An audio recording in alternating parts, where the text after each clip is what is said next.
Bom dia a todas e todos. Saúdo o senador Paulo Paim, os demais senadores presentes, os demais expositores. É um prazer estar aqui, uma honra, podendo expor, para o senador Paulo Paim e os demais senadores sobre a dívida pública e a previdência social. A gente vai discutir aqui algumas questões básicas que são colocadas no debate sobre a reforma da Previdência e a dívida pública, sendo a primeira grande questão, quem seria o grande vilão das contas públicas? Seria a Previdência ou seria a dívida?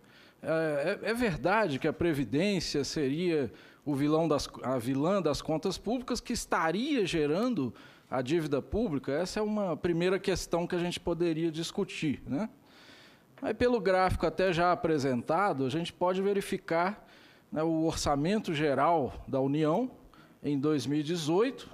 Temos aí mais de 40% do orçamento destinado a juros e amortizações da dívida pública.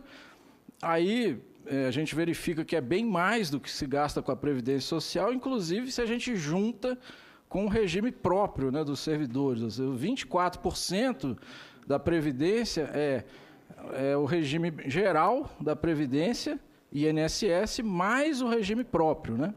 E aí poderia-se dizer, existe muito esse argumento contrário a esse gráfico, dizendo que não, essa parte amarela é só rolagem da dívida, porque hoje não tem superávit primário, então nenhum centavo é gasto com a dívida. Existe muito esse argumento, Mas, na verdade, quando a gente olha os dados do CIAF, esses 40% ele é formado pelo quê, exatamente?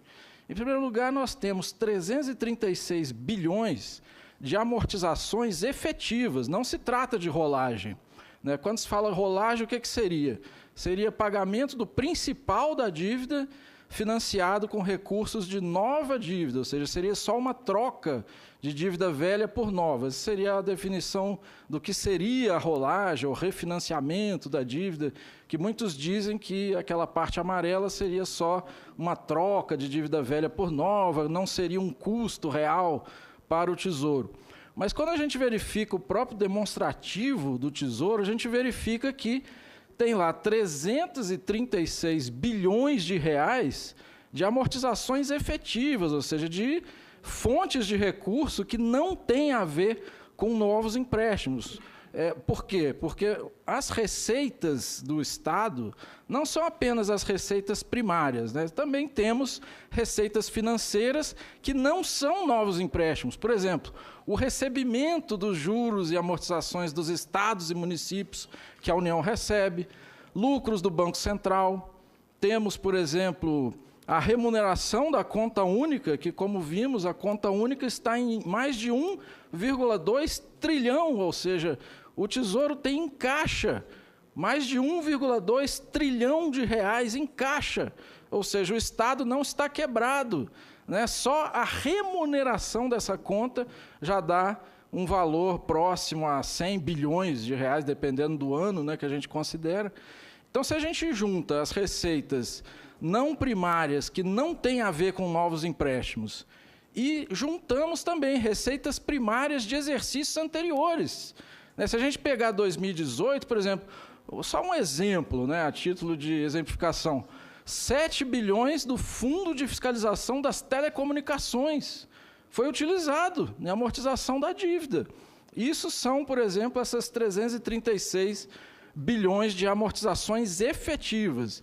Além disso, nós temos os juros da dívida, que, como já foi colocado aqui pela Maria Lúcia, o governo, quando a gente olha no CIAF, os juros da dívida é o quê? Algo em torno de 200, 300 bilhões por ano. Por quê? Porque grande parte dos juros são contabilizados como se fosse rolagem.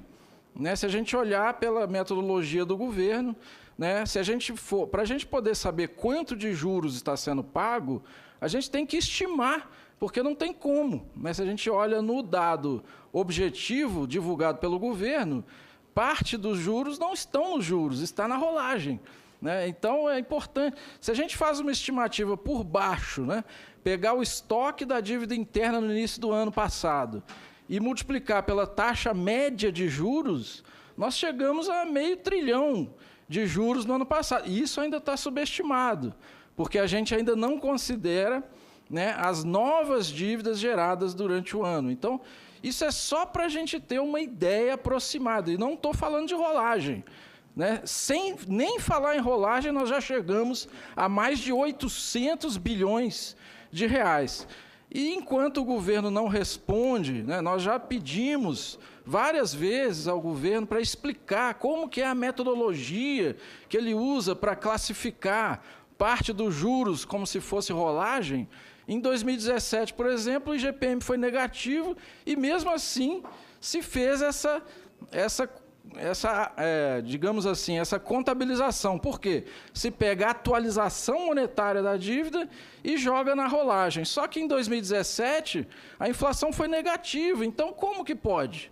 Né? Se a inflação foi negativa, como que pode se pegar a atualização monetária da dívida e jogar na rolagem, tirar do juros e jogar na rolagem? Então, isso é uma coisa que não está transparente, né? Então, nós somos obrigados a estimar, né, o custo. Então, por conta disso, nós temos que considerar todos os juros e amortizações, né?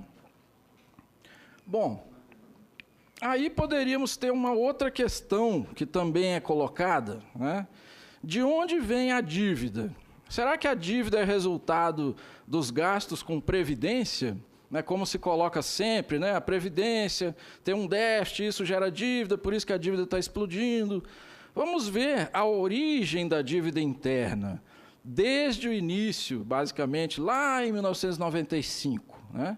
Se a gente compara, por exemplo, em cada ano, né, o crescimento da dívida interna federal em comparação ao déficit primário em cada ano, a gente pode verificar, por exemplo, nos primeiros 4 anos, né, não houve déficit primário, né, foi basicamente zero. Né, a arrecadação foi basicamente igual aos gastos sociais. E, mesmo assim, a dívida interna crescia a passos largos. Né, se a gente olhar em termos percentuais, a dívida interna de 95 a 98, basicamente, crescia 50% ao ano. Em média, se a gente for fazer uma média naqueles primeiros 4 anos. Por quê? O que foi o plano real, basicamente? A atração de capital externo, né, para sustentar o plano real e com altíssimas taxas de juros, ou seja, essa dívida ela não surge de um suposto excesso de gasto com previdência, ela surge da política econômica de juros altíssimos para atrair o capital estrangeiro. O capital chega aqui, né, os dólares chegam aqui, esses dólares têm que ser trocados por reais. Para não aumentar a base monetária, vai o governo e coloca título em circulação. Na prática é o quê? O capital vem aqui e ganha títulos da dívida pública sem limite. Né? Então, como a gente vê ali, basicamente, de 95 a 98, resultado, o déficit primário zero. E mesmo a dívida se multiplicou galopante. Né, 50% ao ano de crescimento da dívida, porque não tinha nada a ver com o suposto excesso de gastos sociais. E a partir de 99, né, nem se fala, né, porque aí vem uma onda de superávites primários, né, ou seja, o déficit primário negativo, ou seja, superávites primários, né, crescentes e grandes, né, significativos.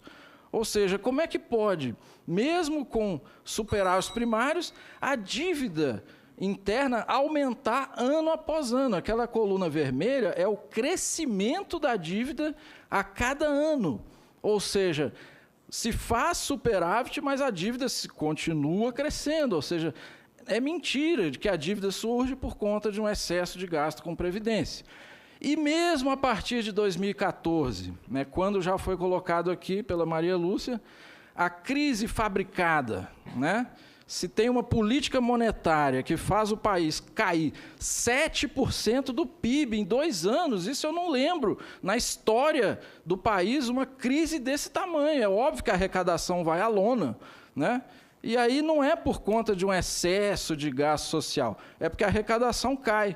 E aí gera-se os déficits primários. Mas, mesmo assim, mesmo considerando os déficits primários, que estão lá em azul, né, o crescimento da dívida ele é várias vezes superior a esse déficit, ou seja, o principal fator que faz a dívida crescer não é o déficit primário, nem mesmo na atualidade em que se fala que a Previdência que está gerando dívida. Na verdade, a dívida cresce várias vezes superiores ao dito déficit primário. Além de que, né, como já foi colocado aqui, né, o Tesouro tem uma conta única de mais de R$1 trilhão exatamente por conta, né, em grande parte, dos superávites primários anteriores. Se esse dinheiro fosse investido, né, na economia, né, em investimentos produtivos, né, se pega a conta única e investe, só a arrecadação decorrente desse investimento já acaba com o déficit. Ou seja, então, é importante a gente ver que a política econômica ela vai gerando as próprias justificativas, né, da crise para que depois se corta mais, e quando se corta investimentos, né, a economia cai, a economia caindo, cai mais ainda a arrecadação, o que é usado como mais justificativa para corte, e aí a economia entra num círculo vicioso de recessão, né, que está atualmente justificando essas reformas, né. Então, é basicamente isso.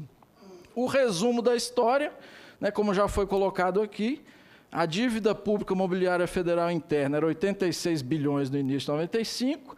Se a gente considerar até 2015, foi feito um superávit primário de R$1 trilhão, mas se a gente for até 2018, mesmo assim temos um superávit primário acumulado de 601 bilhões, 95 a 2018, ou seja, várias vezes a dívida poderia ter sido paga, né? E mesmo assim, o resultado foi que a dívida cresceu para 5,5 trilhões, ou seja, a dívida cresceu mais de 60 vezes, apesar de que o superávit primário foi 8 ou 7 vezes superior à dívida inicial.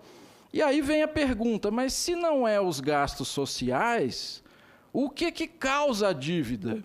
E aí não sou eu que estou falando, eu peguei o relatório final da CPI da dívida pública na Câmara dos Deputados em 2010, foi aprovado, né, o relatório que foi aprovado, o relatório oficial, né, não estou nem falando o relatório alternativo das entidades, né, que apontaram, né, as necessárias recomendações, né, mas mesmo assim, mesmo na parte do diagnóstico, o relatório final oficial foi bem claro, diz o seguinte: depoimentos colhidos pela CPI confirmaram que o fator mais importante para o crescimento da dívida pública foram as altas taxas de juros, né? E aí a gente poderia até pegar, por exemplo, não sou eu que estou falando, é o TCU, Acórdão 1084 de 2018, resultado da auditoria feita até por pedido aqui do Senado, né? No período de 2000 a 2017, a chamada dívida bruta do governo geral aumentou em valores deflacionados 1,911 trilhão, sendo 3 trilhões referentes à apropriação de juros, ou seja, veja bem, a dívida aumenta 1,9 e o efeito dos juros sobre essa dívida foi de 3 trilhões. A dívida só não cresceu tanto por conta dos chamados resgates líquidos, né? Emissões líquidas negativas. Não sou eu que estou falando, é o TCU, que, por outro lado, né, estranhamente, não propôs investigar, então, como é formada essa taxa de juros, né? Porque se a gente verifica que as taxas de juros são a principal vilã dessa dívida, por que não investigá-la, né? Então, vamos investigá-la. Como é que é formada as taxas de juros no Brasil? É a partir de um decreto do Fernando Henrique, regime de metas de inflação, né, de 99, que visa a busca da meta de inflação via altas taxas de juros, né, ignorando, por exemplo, o artigo 3º da Lei 4595, de 64, que diz o seguinte: a política do Conselho Monetário Nacional objetivará adaptar o volume dos meios de pagamento às reais necessidades da economia nacional e seu processo de desenvolvimento, ou seja, ficar 1 trilhão dos bancos lá no Banco Central para remunerar a sobra de caixa, isso viola, né, o artigo 3º, ou seja, o objetivo deve ser prover a economia dos meios de pagamento necessários para a economia nacional. E a economia patinando, numa maior crise da história recente, né, ao invés de se colocar mais recursos em circulação, como fez, por exemplo, os Estados Unidos, né, multiplicou várias vezes a base monetária e não gerou inflação. Por quê? Porque estava em meio à crise, ou seja, a prática vem desfazendo, desmentindo vários mitos, né, de que não pode aumentar a base monetária, se não gera inflação. Depende. Se for para investimento produtivo, gerar mais oferta de produto, pelo contrário, a inflação não aumenta, ela cai, né? E o item 2, regular o valor interno da moeda, para tanto prevenindo ou corrigindo surtos inflacionários ou deflacionários de origem interna ou externa, as depressões econômicas e outros desequilíbrios oriundos de fenômenos conjunturais, ou seja, o ataque à inflação não pode ser só pelo lado dos juros, né? Tem que ser também na economia real. E como que foi a política de inflação nas últimas décadas? Também não sou eu que estou falando. Eu peguei um texto do Banco Central, que diz o seguinte: de janeiro de 95 a maio de 2016, o conjunto dos preços administrados do IPCA avançou 664,1%, enquanto o conjunto de preços livres aumentou 301%, ou seja, o preço administrado pelo próprio governo foi o dobro da inflação geral, os preços competitivos. Destaca-se os preços de gás de botijão, 1.257%, e plano de saúde, 820%, fonte Banco Central. Ou seja, é para combater ou não é para combater a inflação? Ou, na verdade, é para gerar inflação pelos preços administrados e depois subir o juro? Qual é a política, né? E aí a gente tem que verificar que o Poder Executivo agora apresentou o PLP 112, que é o PLP da chamada autonomia do Banco Central, que está propondo revogar aqueles itens ali em cima, ou seja, ao invés de corrigir a política, o que seria até muito mais benéfico para a economia, né, aplicar o dinheiro em investimentos produtivos para gerar mais oferta de produtos, mais renda, assim é que se combate a inflação.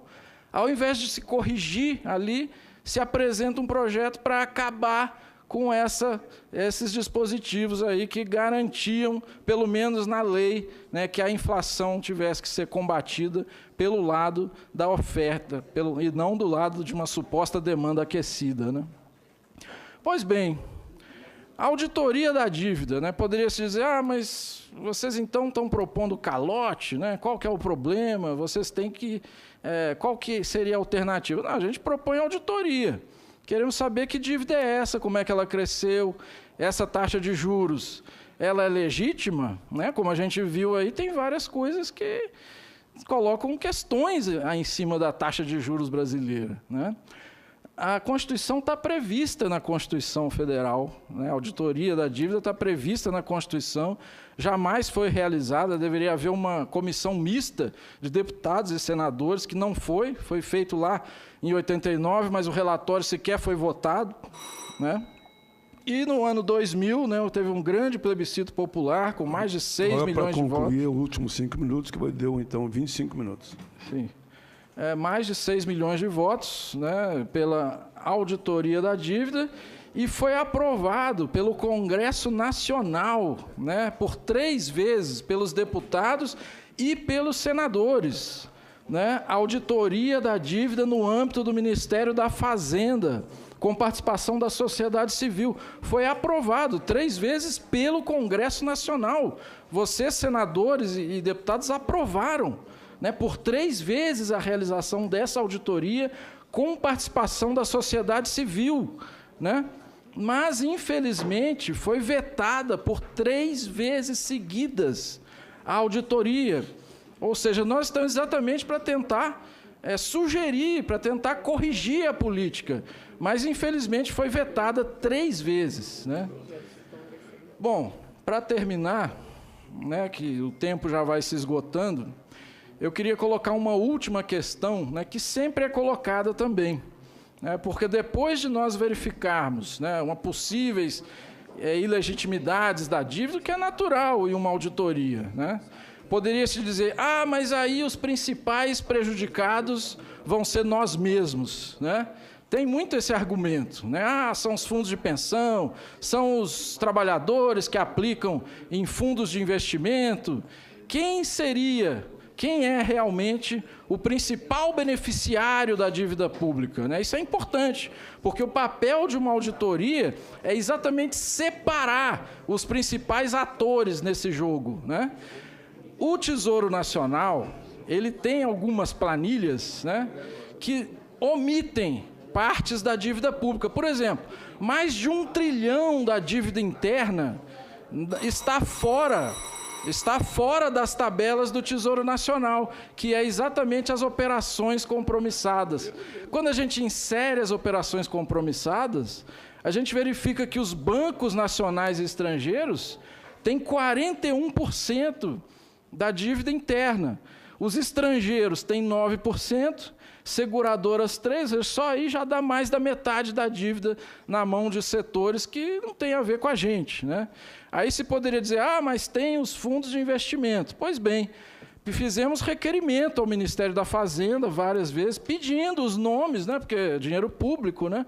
E a resposta veio, ressaltamos que, por não ser órgão supervisor desses grupos, não detém os dados. O Ministério da Fazenda não sabe para quem paga a dívida, ou se sabe, não forneceu os dados, né? Por quê? Sigilo bancário sobre pagamento da dívida, né? Nós queremos exatamente saber quem são essas pessoas do fundo de investimento. Será que é realmente a classe média? Quem são os principais beneficiários dos fundos de investimento? Queremos saber. Fizemos a pergunta, mas o governo não respondeu. Aí fica difícil, né? Depois vai o governo e fala que é a classe média, mas quando a gente pergunta, ele não responde, né? Então fica difícil, né? E, finalmente, a Previdência, com 18,23%. Aí poderia dizer, tá lá, se não pagar a dívida, vai afetar os fundos de pensão. Na verdade, aquela fatia da Previdência não é fundo de pensão. Inclui previdência aberta, né? Se a gente olhar, por exemplo, nas estatísticas das entidades fechadas de previdência, que são os fundos de pensão, a gente vai ver que o fundo de pensão é menos de 10% da dívida. Ou seja, isso tudo tem que ser melhor discutido, ou seja, uma auditoria tem que enfrentar esse problema de frente, né? Não se trata de calote, não se trata de gerar crise, né? Não se trata de nada disso.